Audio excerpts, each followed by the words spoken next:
Fernando, você esteve aqui em Harvard conversando com os alunos de Harvard e do MIT.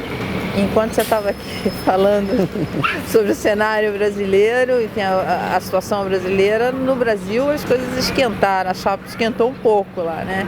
Esquentou mesmo? Como é que você... Olha, esquentou porque o Brasil está muito polarizado, mano. O Brasil está num sentimento de ódio, de raiva, de eliminar o inimigo. Quem ganhar a eleição não poderá eliminar o inimigo em 2019.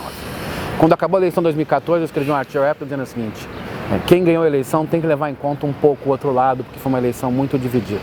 Em 2019 vai ser a mesma coisa, mano. Então, acho que é um grau de polarização enorme. E quando a gente vem aqui, você assistiu, são jovens que estão se formando, pensando no país, eles estão noutra vibe, estão num outro rumo. Até o contexto, né? Porque eles... Enfim, o foco foi muito na diversidade, foi muito plural o evento. Não, né? E mais do que isso, as pessoas estavam interessadas em discutir soluções para o país. O debate eleitoral, se ele virar um bate-boca, olha, eu odeio o Lula, quero que ele morra, ou o governo, o Supremo quis acabar com o Lula, o Sérgio Moro quis acabar com o Lula, isso não vai levar a muita coisa. Eu entendo que o contexto, sobretudo para o Lula, é muito complicado, é um problema jurídico, mais do que político, mas nós temos que, em algum momento, desanuviar o ambiente, limpar o ambiente, fazer uma discussão, porque o país, em 2019, não será fácil governar o país, será muito difícil. Você tem vários desafios. Muitos desafios de políticas públicas e será preciso construir uma maioria, não só política, mas social, maior do que o número de votos que o presidente vai ter. Seja ele qual for. Seja ele qual for. Porque eu acho que a principal eleição nesse momento passa pelo legislativo, porque Sim. Os principais problemas brasileiros vão ter que passar por lá. Né? E vai ser um presidente que terá que conversar com vários lados. E não adianta fazer a figura eu prendo e arrebento. Não vai se governar o país assim. Vai virar um novo Collor, ou uma nova Dilma.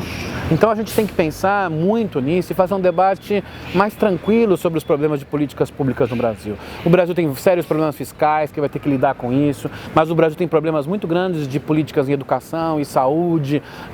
O governo Temer foi desastroso nas áreas sociais, você tem que pensar nisso, mas ao mesmo tempo você tem que reconstruir o Estado, não haverá dinheiro para fazer tudo de qualquer modo. Então tem que ter muita tranquilidade e quem ganhar a eleição vai ter que conversar com o outro lado. Veja, se o PT perde a eleição, e tem grandes chances nessa eleição de não ganhar, o PT, ou mais do que o PT, a centro-esquerda é muito importante para o país. O presidente ganhar a eleição e acreditar que isso não é importante, terá um governo tão ou mais difícil do que o Temer. Então eu acho que tem que ter um pouco mais de tranquilidade nesse debate, procurar soluções e pensar, olha, nós temos 40% de acordo sobre as coisas. O resto nós não temos. Vamos fazer acordo então em termos de procedimentos. Vamos fazer isso. É muito melhor fazer isso. E mais, com esse avanço da judicialização da política, que eu acho que tem coisas boas, mas também tem coisas ruins. O Brasil vai ficar nas próximas semanas esperando se o Supremo vota em relação à questão da prisão em segunda instância. Quer dizer, para-se tudo esperando. Para-se, não acabou. Os antipetistas acham que acabou toda a história com a prisão do Lula. Não acabou. Porque, na verdade, pelos votos que houve na semana passada, está 6-5 contra a segunda instância. Quando haverá essa votação? Eu não sei, ninguém sabe, acho que nem a ministra Carmen Lúcia sabe. Então, tem que ter um momento também, fazer um controle sobre esse exagero de judicialização da política que houve. A Lava Jato tem uma série de méritos, mas muitos dos seus membros abusaram do poder que tinham. Então vai ter que dar um controle nisso, pensar, calma, vamos com cuidado. Ninguém salva o país prendendo todo mundo. Porque isso, o ministro Nelson Jobim falou isso, né? Quer dizer, você não constrói o futuro com as sentenças, né? As sentenças estão resolvendo um problema no passado. Eu estava numa mesa sobre educação e do outro lado estava a ministra Rosa Weber, o ministro, quem estava não era o Fux, era o Barroso, o ministro Barroso. E eu brinquei, olha, nós estamos discutindo o futuro, eles estão discutindo o passado. Eu tenho boas relações com ambos, gosto muito do ministro Barroso. Eu até falei isso para ele brincando, ele riu, mas nós temos que começar a discutir o futuro. Se a gente ficar fazendo esse lavar de roupa suja do passado nos próximos anos... E com essa vingança... É um sentimento de vingança, o país não vai para frente. A justiça, obviamente, tem que ser correta e, havendo casos de corrupção bem comprovados, ninguém está acima da lei, tudo isso. Mas falar menos pela imprensa, fazer menos discurso. Veja, a justiça trouxe os militares de volta. O Partido da Justiça falou tanto que também o Partido dos Militares também querem falar. Nós não podemos fazer isso. Tem que ter calma para tomar decisões no Supremo, tem que ter calma para tomar as decisões lá. O ministro Sérgio Moro, não adianta todo mundo ficar politizando a decisão dele, não adianta mesmo. Aliás, a gente viu no final que não adiantou mesmo. Então, nós temos que acalmar o ambiente para poder fazer reformas que, talvez nos 2 primeiros anos, sejam de muita negociação, não tragam resultados imediatos, mas os 2 anos seguintes e adiante, nós poderemos colher frutos de um novo ciclo de crescimento. O próximo presidente, ele terá que fazer reformas liberais no sentido de ter um modelo fiscal mais responsável, para poder, e tem o desafio de retomar políticas públicas importantes e políticas sociais. Como é que vai? Quais são o que está na frente desse novo presidente? Eu acho que o próximo governo vai ter que combinar 2 coisas. De um lado, fazer reformas do Estado que signifiquem atacar desperdícios, reduzir certos custos que são absurdos para o país, como o caso da Previdência, como o caso do extrateto de boa parte das carreiras do setor público. Uma reforma administrativa. Uma reforma administrativa, na forma como funciona a administração pública, mas por outro vai ter que ser muito social.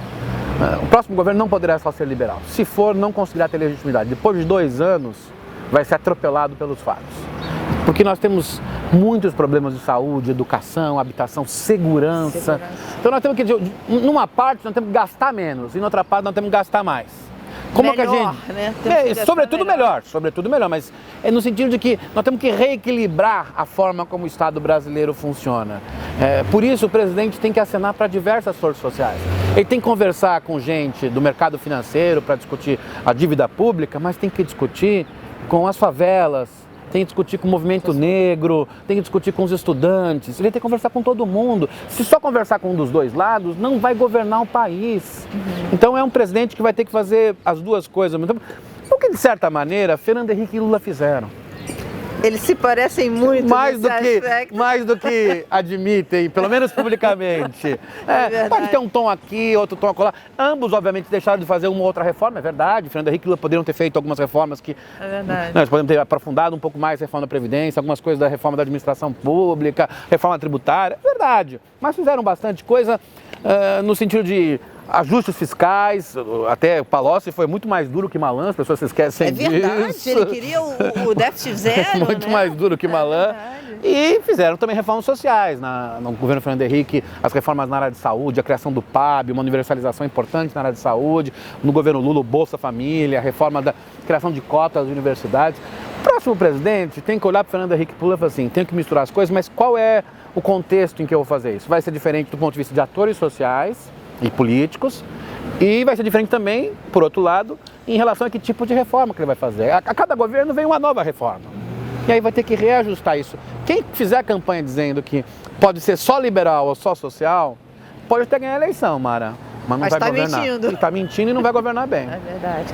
Só para a gente encerrar, com a prisão do ex-presidente Lula, você acha que o lulismo, ele acaba ou ele cresce? Olha, o que pode dizer é que é uma crise muito forte do lulismo. A prisão dele tem um efeito inegável. Acabar eu acho difícil. Ainda o Lula será um importante eleitor, não será candidato. Mesmo que não fosse preso, já tenho dito há muito tempo, ele não será candidato, não haverá como ser candidato.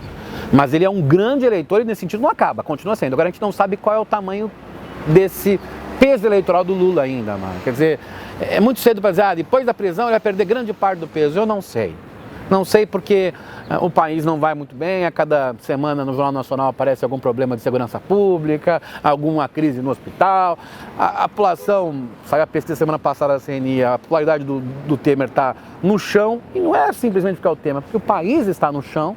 Portanto, o argumento de que eu fui injustiçado pode ter algum peso. Então, o Lula ainda será um importante eleitor, só a gente não sabe qual é o tamanho desse eleitor Lula. E a esquerda, depois, enfim, da prisão do ex-presidente e o ex-presidente não saindo candidato, a esquerda pode se unir em torno de um nome? Esse nome pode ser o Ciro Gomes, por exemplo? Eu acho que no momento não, Mara. Acho que a esquerda está ainda muito perdida.